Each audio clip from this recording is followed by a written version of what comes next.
আসসালামু আলাইকুম। আবার অনেক দিন পর ছাদে আসলাম। আবহাওয়াটা খুব একটা ভালো না, খুব মেঘলা মেঘলা, কিন্তু প্রচণ্ড গরম, খুবই গরম।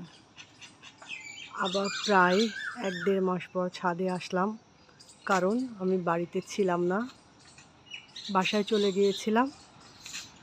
আবার একটু ছাদে ঘুরতে আসলাম, যেহেতু অনেক সকাল, এখনও কেউ ঘুম থেকে ওঠেনি, সবাই নামাজ কালাম পড়ে আবার একটু শুয়ে আছে।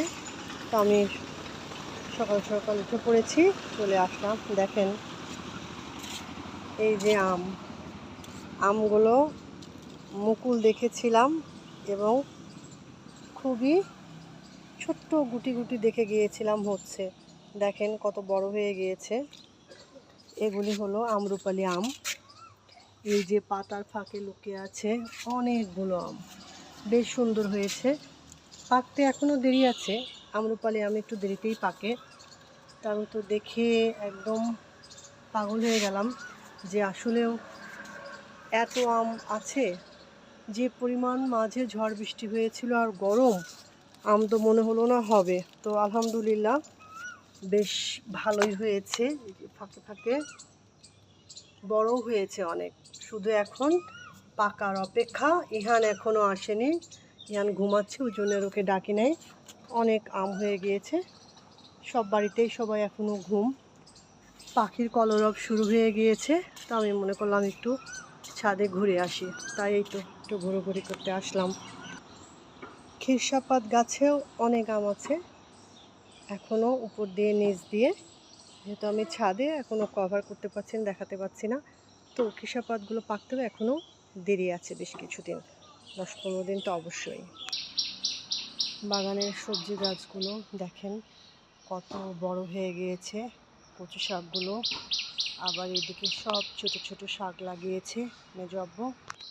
কত পরিমাণ পুঁই শাক গাছ হয়েছে, সব বড় হয়ে গিয়েছে। 1-1.5 মাসে কত বড় হয়ে গিয়েছে। বেগুন গাছগুলো অনেক বড় হয়ে গিয়েছে। এই যে ভেন্ডি গাছগুলো, ভেন্ডি গাছে ফুলও চলে এসেছে। এই যে ছোট ছোট ভেন্ডিও ধরে গিয়েছে। সব আমার মেজ আব্বু এগুলো চাষ করেছে। আর ওই দিকে দেখেন লাউ শাক দেখিয়েছিলাম, লাউ শাকের গাছ সব বড় হয়ে এই যে ছাদে চলে গিয়েছে। সব বাসায় সবাই ঘুমায়, এখনও কেউ উঠে নাই। পেয়ারাগুলো বড় হয়ে গিয়েছে, তবে এখনও দেরি আছে খেতে। গাছের কাঁঠালগুলো মাশাআল্লাহ বেশ বড় হয়ে গিয়েছে।